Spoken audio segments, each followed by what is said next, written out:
Yeah, get some water first. Yeah, start. So that was fantastic seeing it on the big screen. Yes, it's very enjoyable. This, my second time on a big screen. So, but yeah, it does make a difference from the little TV at home. Yeah, and a rare pleasure to see it with credits at the end before Absolutely, it starts with an the audience. next, Usually you get to, just see it. And, the jokes don't work so well when you see it on your own. When you have an audience, and suddenly it works. It's quite funny. So for anyone that doesn't know Stephan and Joe's work, I'll just tell you a few of their sort of brief sort of credits. Stephan recently did the big BBC One sort of festive drama Les Mis. He also shot The City in the City, Moorside Humans, Yumi in the Apocalypse, Jonathan Strange and Mr. Norrell, that was nominated for a BSC Best Photography in 2015. And of course, what we've just seen now, USS Callister. And congrats, because you got both a Primetime Emmy nom for that, for cinematography, as well as a BAFTA TV Craft Award. Yeah, no, it's very exciting, thank you. And then alongside is Joe, who is the A-camera operator on the show, and who is quite a long-time collaborator. Absolutely. So, and just to give Joe his fair credits as well, so everyone knows, an equally impressive CV, which includes, sorry, just for referring to my notes, Killing Eve, Fortitude, The Tunnel, Sherlock, Jonathan Strange and Mr. Norrell, Victoria and Wallander. So. And an award for The Tunnel, an ACO. Oh yes, of course. The Operators Award. Yeah. So yeah, thank you very much for showing this. And so, obviously, when you get a script like this, there's so many different worlds that are within worlds and worlds within worlds. So what was your sort of first starting point in conceiving this, and how that would translate to the screen? Well, we started out with a script, obviously. We had a fantastic script by Charlie Brooker and William Bridges, and it sort of already sort of set it up in a way. We had the real world, we had our gaming world, and then within the gaming world, we had when the game was on, and when the game was off, and then on top of that, you then had all these alien worlds. So we had to have two sort of unique alien worlds. It was slightly different in the script, actually. The first alien world was supposed to be it was actually more like inside, like an Indiana Jones style cave. It was supposed to be this inside weird, with torches on the walls and stuff, like a gladiator ring inside. We couldn't afford that, so we did something else. And then the second one was going to be, what was it called? Like a jungle planet with this beautiful stream in the middle of the jungle. And again, budget sort of told us, where can we go with the jungle in February from the UK, and Lanzarote was sort of the nearest island, and they have deserts and beaches, so we had to stick with that. But it sort of worked. We had we thought sort of classic Star Trek, which was inspired by, they often just went out in the desert and shot an alien planet, just outside LA, and we thought we just do the same. And did you use different lenses or different formats for those different? Yes. So we had a couple of discussions about that, actually. Initially we had, but we wanted to shoot the opening. But we had a bit of a discussion about the opening, because first of all we were so excited about doing Black Mirror, and what we didn't want was mess it up and do anything embarrassing or crap, and. So we read that opening sequence, just thought, okay, we have to all bells and whistles on this. We have to shoot this on Steadicam, fly around and flares and do all the cool stuff that JJ did. And then, I don't know, we sort of worked out. It was a couple of weeks into pre-production and going, what, just be, because you sort of start reading the dialogue. Oh, it's really naff. Yeah, this is really, really naff. What would fit this is just doing it 4:3 and old classic Star Trek, with that. With that look, and at that point the spaceship had already been built to being sort of quite Swiss style, so we sort of had to, we just have to do that with lighting, and sort of work it out so it sort of looked like traditional Trek. So that's one thing. So that's one thing. The one thing was formats, so 4:3, and then we sort of wanted to go into 2.2 to 1 for the rest of the thing. And actually there was another idea. At one point we were going to change formats all the time. We were going to change when we got from the gaming world and go out, maybe we can change all that. But Charlie Brooker was very much against that approach. Actually he didn't really like us shooting 4:3 in the beginning either. So, but anyway, so that was one side. So we knew we had to shoot the opening spherical, because that, we had to shoot it on zoom lenses. We had to sort of be able to zoom in, zoom out, sort of classic 60s television style. And then later on, we shot everything else anamorphic. And then when you get to the final world, when they go through the wormhole and they come out the other side and they sort of turn up in this sort of fantastic, very J.J. Abrams, Star Trek-inspired spaceship, we suddenly go into this very flary, again, what J.J. would have loved. and so we had to sort of, we swapped lenses again, still anamorphic, but we found these extra flary lenses, to use that. Just to ask that question, everyone always wants to know, what were the 3 different sets of So lenses?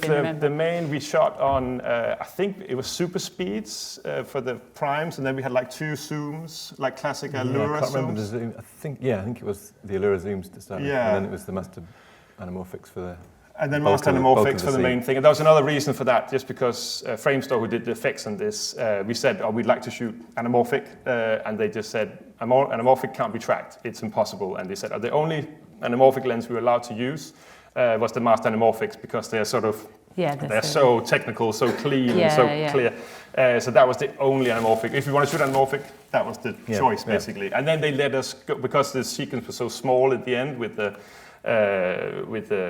final bit, then they allowed us, the 5 minutes of footage with Toyo. They're called Toyo anamorphic lenses. And there was Adam Sortes from Ares. We sort of said we want a really flary lens, and we asked him, what do you have? What do you think? And he said, you have to use Toyo. And it's this unique lens from Japan that I think there's only like couple of sets in the world. Simon was very proud of it that they happened to have one at Airy Media, and it was perfect. They just had the right level of flair.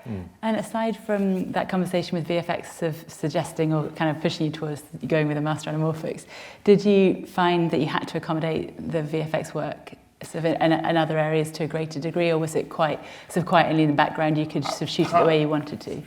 I would say, apart from the lenses, absolutely, they just step back and let us do how we want. There was not very many. They would just actually help, and also we wanted our shot over here. Great, do that shot, do this. For such an effect-heavy show, it was actually very little. Yeah, it wasn't difficult for us at all. Or certainly from my point of view, it wasn't difficult. I wasn't having to think too much about what I could or couldn't do. They were really. Yeah, don't look there. Really like, none of that. Because there was obviously a huge screen one end of the set where the big TV is, or the front of the spaceship. And there were never any restrictions. Just look at it. Just look at it. Yeah. You want to shoot that way? Shoot that way. It's not a problem. And obviously we were handheld a lot, and we were often. It's no marks. Seeing things we weren't expecting to see a lot of the time, so it was. And they were always really. They give you the really freedom easy to do that. It was great for that. And even sort of looking up, right, I was seeing my entire lighting rig in the ceiling, and going, it's going to take half an hour to take that down. It's fine. Paint it out. We'll paint it out. Don't worry about it. So that was good. And so, Joe, I want to obviously bring you into this conversation about how, because you guys have worked together for quite a long time, but the director, Toby, you've known him since NFTS when you were both at film school together, and the 3 of you have also worked together a lot. So, can you talk a bit about your relationship? Because it's wonderful when you get that really successful relationship between DP operator and director where everyone's in sync. And sort of how you worked it on this, and did you sort of watch rehearsals and then sort of suggest blocking Stephan that supported the space and the camera movement and lighting that you wanted to do, or how do you work with Toby, and how do you work as a 3 collective? It's a very free process, but I sort of found that I let Toby block the actors how he will, and if there's a specific idea that I think you shouldn't be in that part of the set because that's going to take me an hour to light, maybe you should be over here, we'll talk about those little details, but otherwise I let him do it. And then actually with the camera moves themselves, I just I let Joe. No, Toby's very hands-on. He likes to be very much involved in what the camera's doing, and the way he blocks the scene is very, very fluid, and he always wants the actors to have as much movement and freedom as they like, and he likes the camera, especially in this show. He likes the camera to keep moving. He does love handhelds. When I first worked with Stephan, with Toby and Stephan together, it was on, I think it was Doctor Who, the double episode of Doctor Who. And I'd done quite a lot of Doctor Who over the years, and it's still my sort of standout favourite 2 episodes because I think he sort of brought the camera to life, and we just didn't sort of stop it moving, and it was just really good fun to shoot. And I think that was true on Black Mirror. It was the same thing. We had a lot of big, long scenes with lots of actors in, and they were obviously wanting to move around a lot, and he was very much involved in the whole process. He'd always like to be close to the camera and just kind of working with me to sort of see where we could improve the camera movement, or where we could find a nicer shot from, and just to let it breathe and flow. And Stephan, because we were shooting with 2 cameras a lot of the time, so it was very much a sort of, from a camera movement and a camera positioning point of view, it was a sort of really collaborative process. What I like to do with the camera, the way it's sort of broken up, I like to operate B camera. So for several reasons, but basically because Joe is such an amazing camera operator, so I just know whatever we sort of make him set up, like can you set up a wide shot, can you set up a nice close-up, I'll know he'll do the most amazing job on that, much better than I could do myself.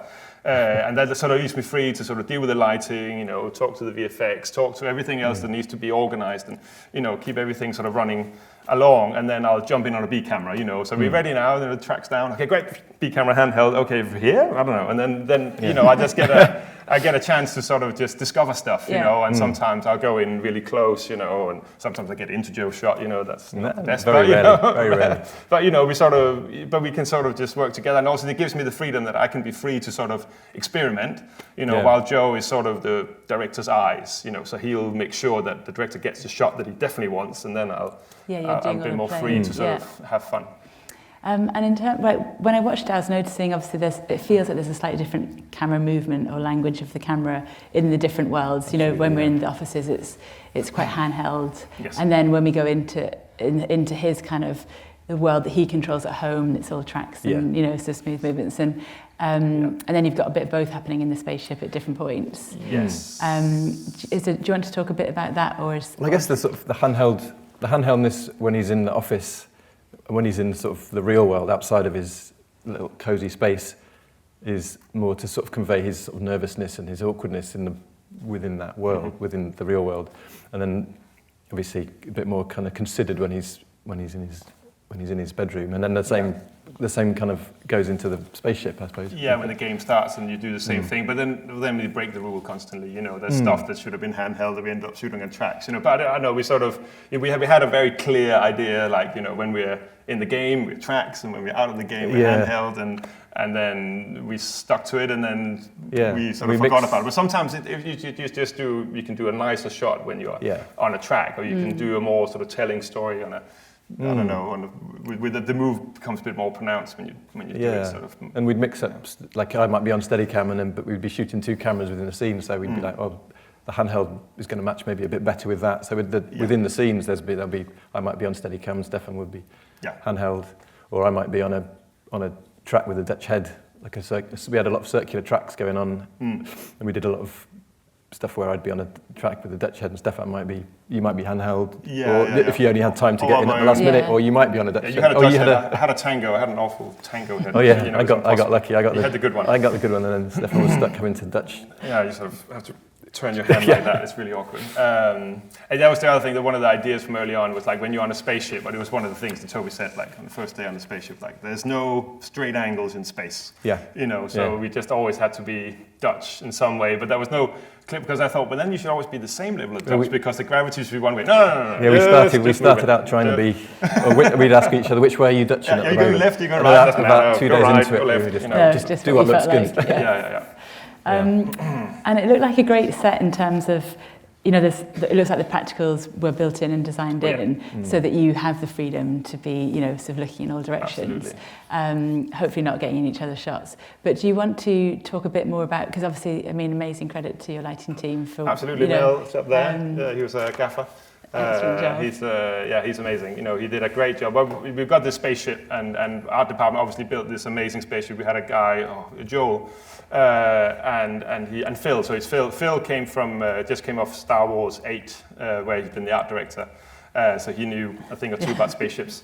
So he built it to the 10th degree, and just had everything, just right, every level of painting, and they could do incredible stuff, So that was amazing. But with the lighting, he sort of went, I'm just going to cut all these holes, So he cut holes everywhere, holes in the floor, holes in the ceiling, holes everywhere, and then, all right, Stephan, put some lights in. So then that was then me and Mel, and I think we had our initial budget, I think Mel had this great idea. He was going to use these Panelux lighting strips, and we were going to order 600 of those and put them around, and sky panels, 100 sky panels. We sort of worked out what it was going to be. And then we sent that to Panelux, and it came back like 5 times the budget that we could afford. And then it was like, okay, what are we going to do? So we had like this couple of panic meetings, and then Mel basically found out you could go down the B&Q and you could find these sort of great, LED strips. And him and his team just glued strips of LED onto piece of wood, and with little XLR outputs on it, and he put them, all the odd size one, he used those kind of things behind it. And then the long corridor, we had these long strips. We got this, it's like a rock, what was the company that came in? LED Creative. LED Creative, and they basically deal in sort of, they do like rock lighting and... Yeah, and TV and other like kind of daytime TV shows, like sets and things like that, Yeah. So but they brought in all these, kilometers of LED strips. So we sort of worked out we could have I think we had 3 strips behind each panel, but they sort of ran along the whole corridor. But we could then sort of control it individually and get all these sort of light patterns going. Again with was it Martin? Martin Winter. Yeah, who's our desk op. Again, it was incredible. He spent a couple of days working all that out, but also it all happened to be on the floor because. Of course, as it's tradition in film production, the set was never ready when it's supposed to be ready. Yeah. So that last week of building was basically everybody on top of each other, again, panic meetings and trying to get everything in. But they got it done. And then while we're shooting, we constantly sort of building up these different light patterns, because of course when the light goes out, that's easy. It was just straight to blue. But when it comes back on, it had to sort of build up in different modes. And we had this behind, I don't know if you noticed, behind the screen where they can transport down to planets. Behind that screen, there's all this sort of floaty kind of, weird sort of color patterns going on. And that took time to develop and work out, but he sort of had to do it in his lunch break and, sort of keep sort of just showing me stuff. What about this? What about that? I remember Charlie didn't like the original design of that, did he? I remember he came in on the first day of shooting. I think it was the colour. Early, maybe it was a test day or something that he didn't. I think I don't think we changed anything. I think we just changed some of the colouring. I think we did it pretty. Yeah. I don't think we changed much actually. I remember it was quite late in the day. There was a big change, and it was a bit like. Yes. Yeah. There was a lot of panic meetings along the way. And it certainly felt like that first of 3 minutes. Where you're in the kind of the Star Trek 1960s, sort of section of it. You mentioned before that the art department hadn't been able to do much to differentiate between the two. They built quite a contemporary one, and you're sort of relying on that in your lighting. But the colours felt quite different. Was that primarily in your grade, or? Yes. So it was a combination. Obviously, we had the spherical lenses, and then we lit it a lot more harshly. So what we did, there was no filtration. We just brought these 650s in, and we just light actors straight on their faces, shadows, and we do those sort of.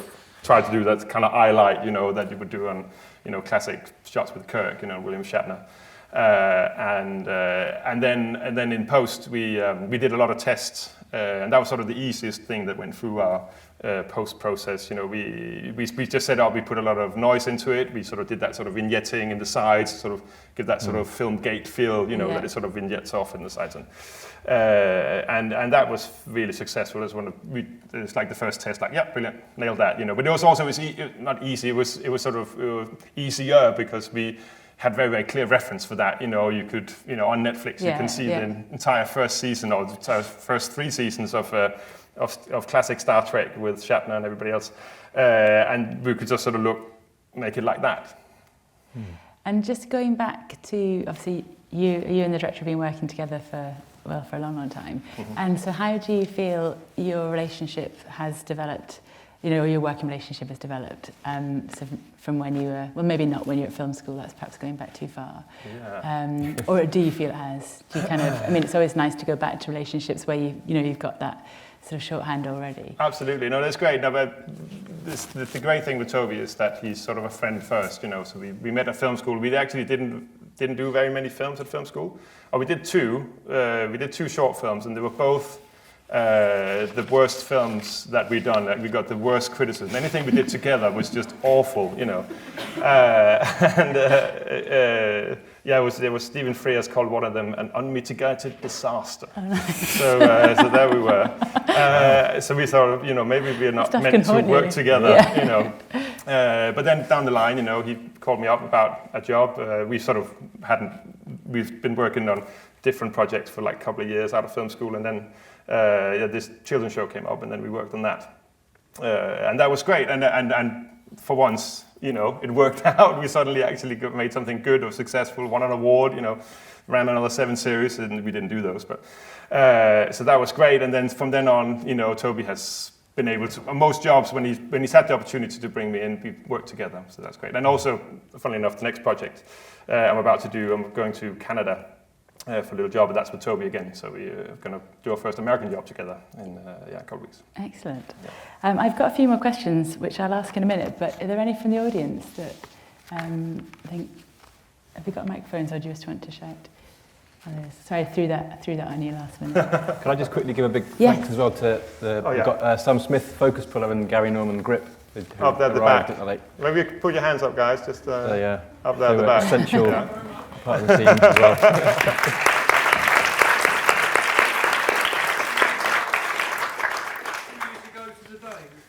Yeah, it's an interesting fact. Today, 2 years ago, we were in Lanzarote rapping. Oh, nice. So we were just about to get onto our rap party now. I just got the leeches off my ankles from that lake. The leeches? Oh God, yeah, there's a lot of leeches in that lake. Was the leeches? Yeah. Really? I didn't go in. No, it was cold. That's what Joe's there for. She was freezing cold in there. It was freezing. Sorry, the gentleman, I think, put his hand up first. Hello. Hi. I'm Adriano from London Film School.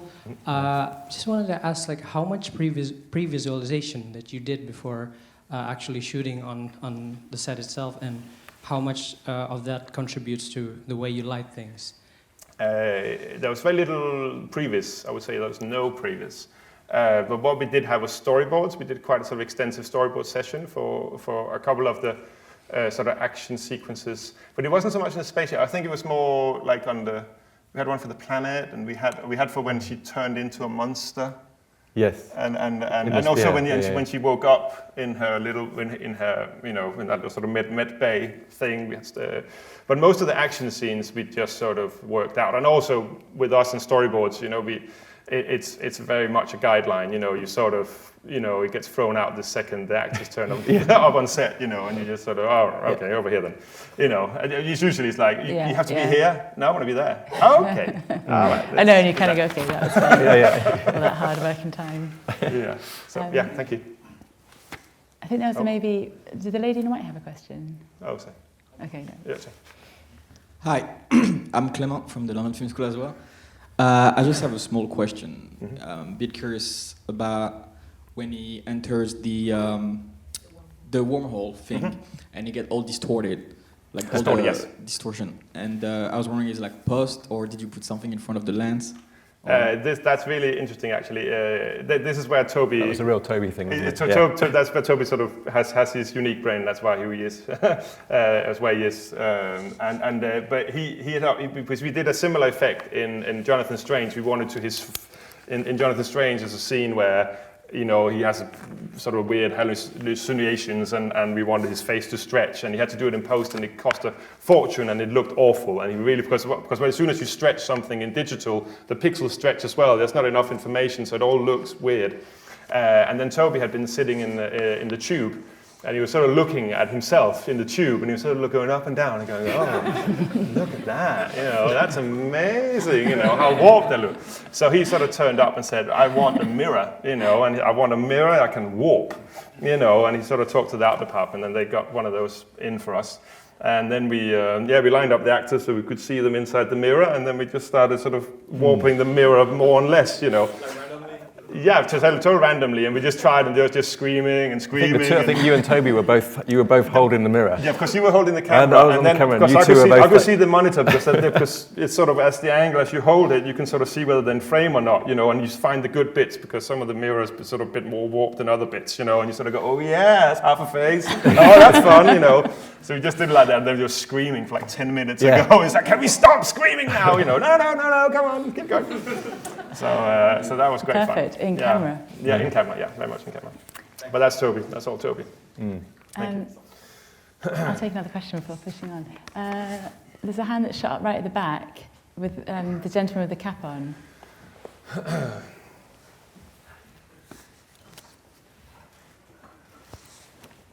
Hi. Thanks for coming and screening it. It's really informative. I was wondering, when you have such heavy visual effects and special effects, how do you adjust your lighting for things that aren't currently there?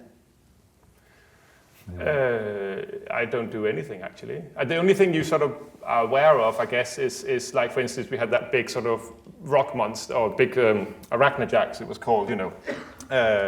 And for that one, we would just be careful that we make sure there was a shadow pass, so we know what the shadows would look like. You know, so someone would walk around with a flag and make sure we see what the floor looks like with a flag. But other than that, you know, the visual effects guys were really good. You know, there was hardly any tracking markers or anything they would put up. I mean, even if they were putting tracking markers up, they suddenly didn't bother us. They didn't talk to us about it. They just put some stuff up in the background, which they knew they were going to paint up anyway. Yeah. So we just shot the shots exactly how we wanted, and the lighting sort of stayed the same. It was only if there was like a shadow where, you know, like if the creature would have created a shadow, I would have made sure that shadow existed. That's all. But I assume they probably walked on with their ball, that kind of reflective ball? Absolutely. So there's, you know, of course, every time we do a shot, then you have to do the reference, you know, which is, you know, usually a silver ball or and a grayscale, you know, like a board, you know, so they can see what the colors look like. And so if you've not sort of been on set when they've done that, that just gives a record of the lighting, how it's reflecting off surfaces, because it gives a slightly sort of distorted 360 view, and then by some magical way they can take that information, and so when any modelling that they are creating, they're emulating the lighting that, you know, as it was on set. So that's how it sort of magically manages to look so seamless. Yeah. In my basic way of understanding. No, that's totally right, absolutely. And then they have a grey ball as well, and usually like a grey ball is sort of the size of a face. So if like they will sort of walk that around the set. So like if it goes through a shadow or in and out of a shadow, they can sort of record that movement just to see how the light would fall differently as they move through the set. So stuff like that. But from my perspective, I didn't have to change anything. I'm just going to jump in and ask you about, we spoke a little bit about the grade earlier. Yeah. So obviously now for a lot of shows that are delivering for Amazon, Netflix, there's the HDR component. In 4K. Yeah. You're welcome to talk about that if you wish, but I was actually interested in the comment that you were just talking about with, Charlie wanted that whole conversation, if you're happy to share that. There was just an interesting thing that when we started out the grade, you know, I sort of had an idea about being, you know, sort of a bit bolder. I think it was when I did, or when I've seen all the other Black Mirrors that they made, they always have these fantastic, really cool grades. They all look amazing. They have these, you know, futuristic, you know, sort of matrixy looking. I don't know. It always looks great, you know. And I was sort of embarrassed that what we were making was sort of quite colourful, and my sort of biggest fear was this was going to look like Teletubbies or, you know, anything from the CBBC, because it was so colourful. It was like pink and red and green and blue and all these colours, and I just thought, you know, this is awful. You know, I can't be the this can't be the shit one. You know, so in the grade, I got a bit nervous, you know, so I sort of thought, you know, I'll just take the color down a bit, you know, I just skew it, put a bit of green in there, and took a little bit of the, you know, so I did that, and we graded for like 2 days, and we did all that in the spaceship, and outside in the office, you know, made that sort of extra green, and we did a lot of stuff, you know, all stuff that I thought looked great, and then Charlie would come in, and he was just like, "What have you done? What's this?" You know, and it was just no, it was great. Just go back to what you had. You know, colors great. You know, just be bold. Yeah. You know, just don't. You know, it felt terrible at the time, but he was absolutely right. You know, you sort of, you know, I sort of was just nervous. I was insecure. I thought this was, you know, that it wasn't the right way. And I think, but because of it, I think it stands out that much more that we were sort of, we went for the color. We went for. You know, for the boldness. So I'm pleased with the end result. Yeah, no, you should be. And also, I think it actually has like the highest score on IMDb from the Black Mirrors that season. So, you know, specifically those are the real prizes. Absolutely. Yeah. So I should mention Dan Cole's graded the Technicolor, and he's fantastic. He's brilliant. Yeah. Any other questions before I continue?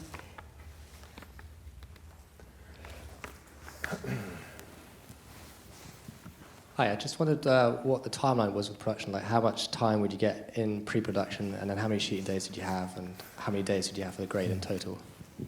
Yeah, sure.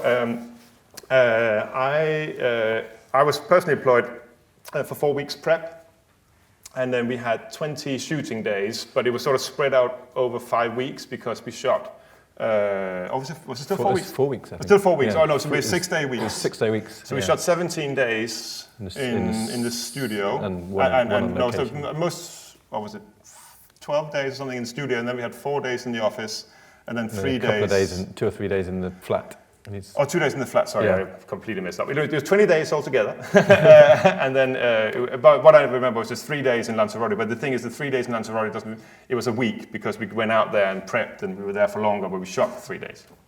So so 20 days. But it was, it's never enough, and I would have loved some more time, we were sort of desperate. It felt squeezed, didn't it? Absolutely. We sort of worked out, it was like a day more in the office, a day more on the set, and a day more on the planet, and it would have been ideal, but you work it out, you find some compromises along the way. Because you said originally the script came in at, did you say it was, Yes. 90, it's 90 pages? But the thing is, it was 20 days, and it was a 60-minuter, I was told.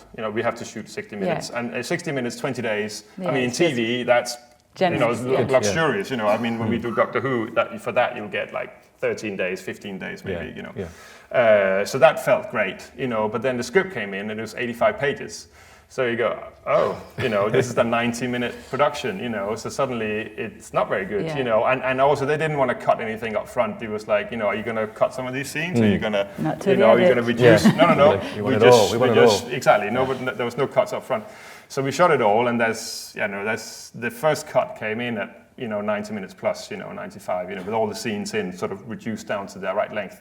So they had to cut scenes to get it down to the 76 minutes we ended up with.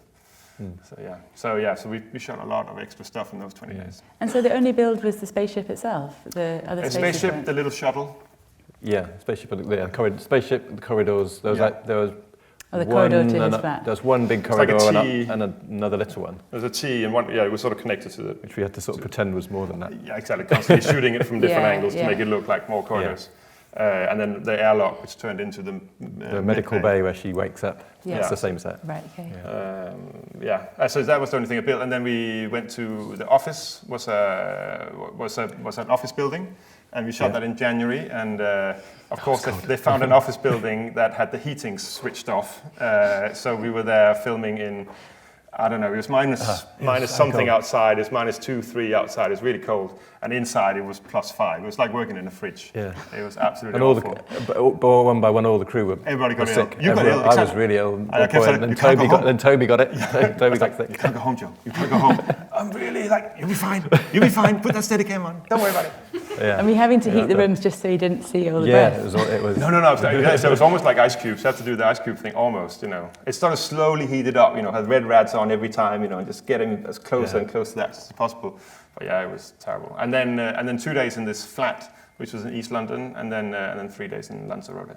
Nice at the very end. Nice way to finish. Absolutely. Yeah, exactly. It all, I read when I was reading up online. I read that was your favourite part of the shoot. Oh, absolutely. Just because of the heat. Absolutely, exactly. It was just that little, bonus for, Yeah, working so hard, heat. Exactly, some heat. And also the great thing was we, at least like 90% of the crew all got to travel out with us to Spain, or to Lanzarote. So that was great. It's a little, little extra holiday tacked on the end. Any more questions?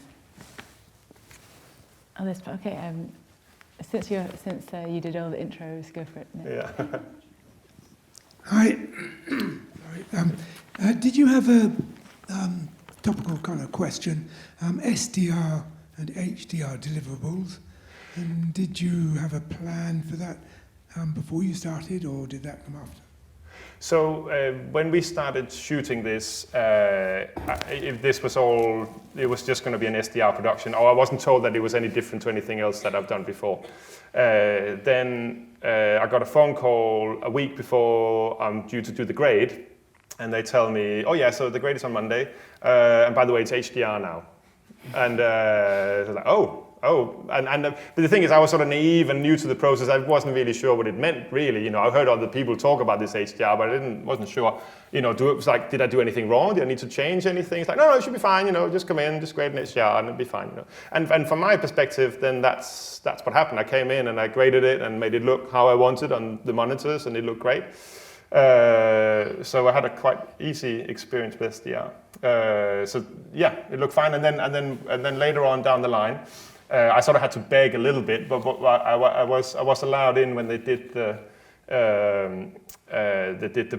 what they call a Dolby process, where they sort of, it's an algorithm where they work out what your HDR looks like, and then with an algorithm they sort of scale it down to SDR. And you can see in a room you have an HDR monitor and you have a SDR monitor sort of side by side, and you can sort of just judge. You can see what it would look like there, and then what it will look like SDR, and then you can sort of adjust the curve or the algorithm a little bit, like, oh, actually that should be a bit brighter, that should be a bit, you know, darker, and you can sort of adjust this as you go along, but it's pretty much running through. And then what happens at the end, Netflix just takes the HDR final grade and the algorithm or that code that Dolby has produced, and then from those two elements, they then produce all the other versions, you know, so for all the different types of television, you know, for 100 nits to, you know, from 1,000 nits to 100 nits and 600, 800, anything in between, and iPads, iPhones, whatever you want to watch it on, you know, so they then work all that out from those two things. 2 points. Good question. Just one other question about your process on set. Yeah. If you didn't have exact storyboards all worked out beforehand, how did you go about the choreography and the working with the director and the actors? Can you say a little about that? Yeah, there's sort of, but like I sort of said earlier, it's very much a collaboration, you know, and also what happens is, I don't know if you think Toby, you could say he's underprepared, or you could say he's organic. It's organic. Hard to say which way around, but what I think, what he's in the room or not. Yeah, but what he likes to do is just basically just experience what happens. You know, let the actors sort of try it out and see. You know, so the first couple of blockings they're quite free, and then he suddenly starts seeing a shape. You know, and when there's a bit of a shape, then he goes, all right, let's get some cameras out. Yeah. And then usually what happens is we start shooting we just pick a character. Okay, let's stay with this character and see what happens when we go with this character. And then suddenly on take 2, actually, when you did that turn, that was really cool. Let's do that again, but maybe you come over here. And the whole thing sort of develops. It's really organic, and you sort of find more shots as you go along. We did the same on Doctor Who. Yeah. So it's sort of quite sort of explorative process. You know, sometimes it can be, you know, you can end up in a bad place, you know, we didn't make the right choices, you know, but often you sort of discover something cool, because also we're always looking for a good shot as well, you know, it's like, oh, actually if you go there, that get that background, you know, that and that could work. So we sort of always just trying to find ways to make it exciting, you know, within that, but it's very much something we just sort of... But from a story point of view as well, we were invariably either with Jesse's character or... So we in a scene where Christine would be like, you'd be very much following her, so she'd usually be the start point for any of those big blocking scenes, because she'd be doing most of the movement, and so we would probably we might even start with a close-up of her that just follows her for the whole scene wherever she would go, because Toby, he quite likes to just let one scene, but even if it's sort of 5 or 6 pages of dialogue and she ends up in a position where Stephan is going to struggle to light it, he'll sort of still make sure that he can do that, because he knows that that's what Toby wants to do. So he might you'd have to sneak a light in towards the end of the shot as he crouches down, which you would have seen earlier in the shot. So you sort of, it's very much so very tricky for you a lot of the time. Yeah, absolutely. You have to be very free. You have to sort of. That's the other thing, as I know about Toby, is like he will always just look 360, you know. So I've sort of stopped bothering putting lighting in shots or putting lighting on stands, you know, because I just know he's just going to just leave it all outside, and then we'll just start shooting. And then at one point, can I do a close up here? I don't pan, you know. Great, let's just sneak a lamp in for that one, you know. It's very. But of course, also we did have certain plans for certain shows. So for instance, when you get to his flat for the first time, you know, Toby again had a very clear idea. He comes through the door, and I want to pan through, and I want to see the whole room light up. You know, I want to see everything sort of go on along the way. You know, so great challenge. He looks at me, goes, "Yes, I want this all to go on." And I go, "Okay, great. You know, this is the normal house. You know, with normal practicals everywhere." It's like, okay, Mel.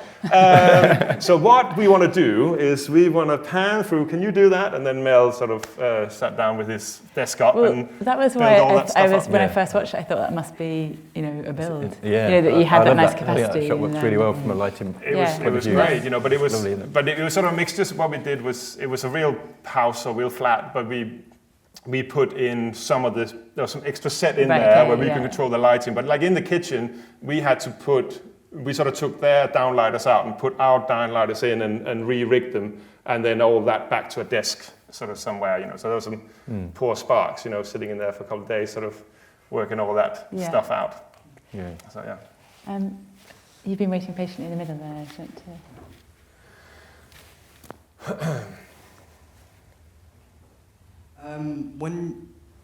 I'm with a few course mates from Westminster Film School, and we're taught to shoot coverage beyond what the director would want. So when you're experimenting with the B-cam, how much of the footage would you actually find that's usable? How much that you like, because DPs have opinions, and how much would you find did you find in the final cut? 25%, I would I'd say. say. I'd Yeah. say 75, 25, something like that. You know, but it's very much. It's also, again, I don't know. You could call me lazy, but you know. But I think Joe is so good, you know. So he obviously will do a great shot. But what I find is, like, I have, you know, 100 other things to worry about. Yeah, you know, exactly. I'm talking to Toby about the next scene. I'm talking to visual effects about something we're lining up in the future, and there's all these things going on. You know, it's really hard to coordinate.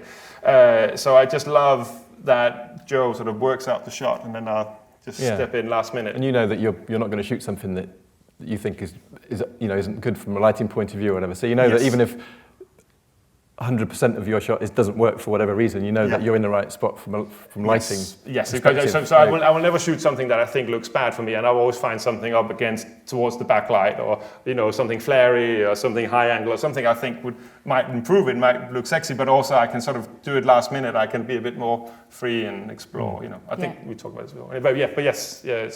But I think quite a few of the shots come in also because when you do that little bit of experimentation, you get things that you know, that surprised you or you didn't expect, and some of those shots are exciting, you know, so they will make their way. They cut really well with the other camera shot because it might well have been during the same take, and so you've got a perfect cut from maybe from a frontal angle to a profile angle that's exactly right from a cutting point of view. Yeah. So that's really useful in that respect, I think. Any more questions? Oh, sorry, yeah, John, I should just go for it. I was just going to ask, what camera do you use, being it was a Netflix project and it had to be 4K? Yes, Sam, help me out here. Red What's that? Red Dragon. Red Dragon. Oh, James, of course. Sorry, James. James was our DIT. I haven't pointed him out. James did an amazing job, by the way. Quickly about the DIT, basically James did our look. You know, we shot on set and we shot with Rec 709, you know, and everything sort of looked colorful. And then James would sit there and he would sort of manipulate it a little bit and go, how about this, guys? You know, could this be fun? And we go, yeah, that's great. And then that's the look that, you know, that Charlie sort of got used to along the way. And when I then differed from it in the grade, you know, wrong, you know, I should have let James grade it, you know. Any more questions? And the second camera you were using? Yes. I think it was probably the same. It's the same. Two, It's the same. So do you say helium? Red Dragon. Red Dragon. Sorry, Red Dragon. Right. Sorry. I've just got one. Oh, sorry. Have you got a quick question before?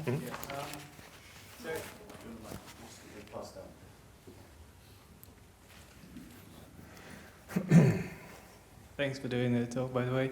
So you obviously mentioned the pressure of the schedule you had shooting a 90-page script in 2 weeks or so. And obviously your method of shooting both, like being handheld and having two cameras, is quite economic. Do you think you would approach a project under such circumstances, time-wise, and shooting in a different style?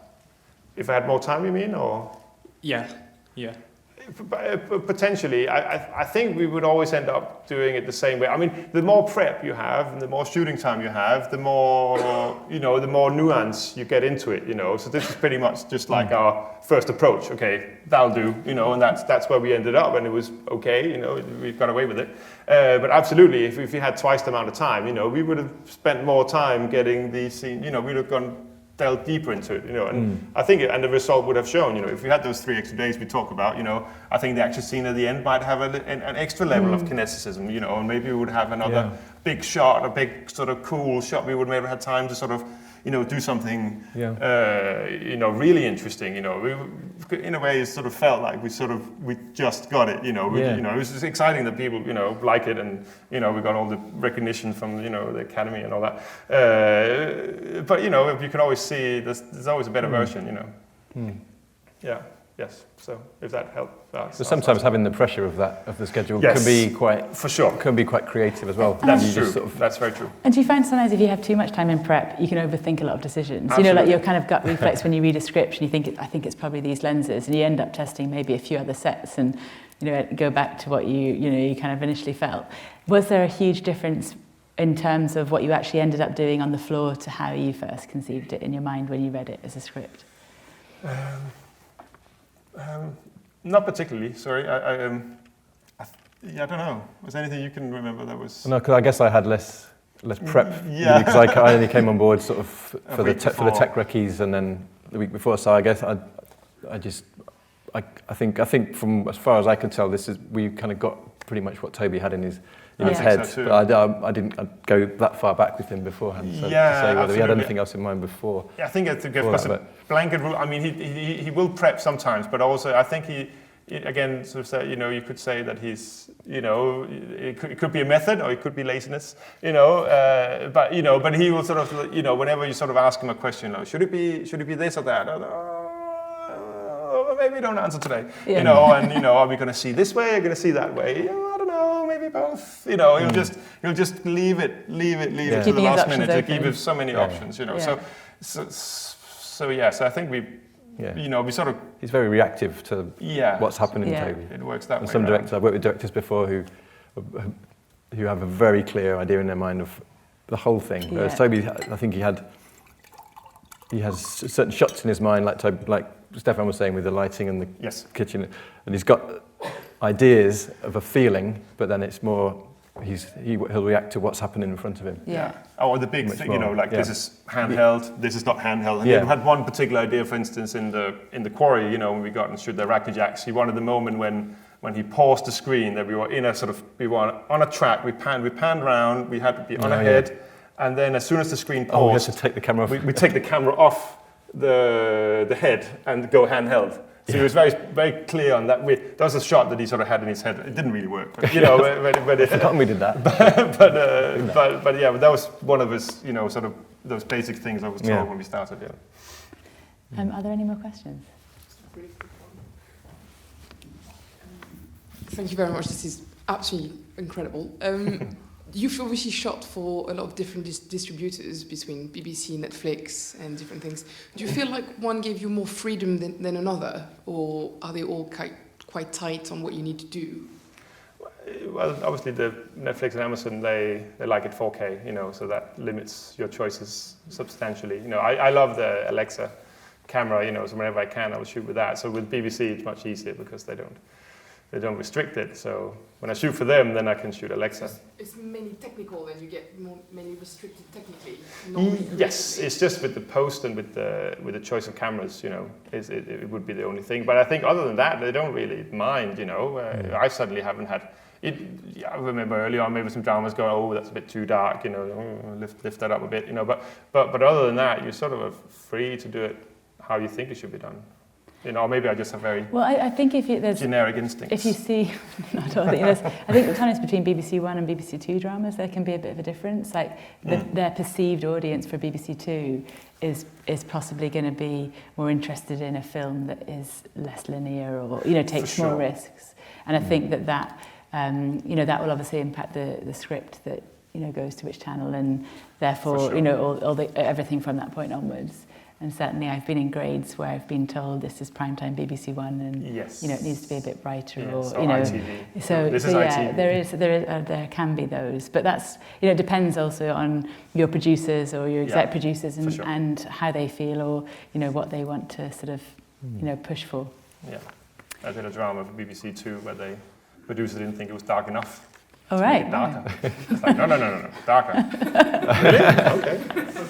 It does happen. Definitely a first.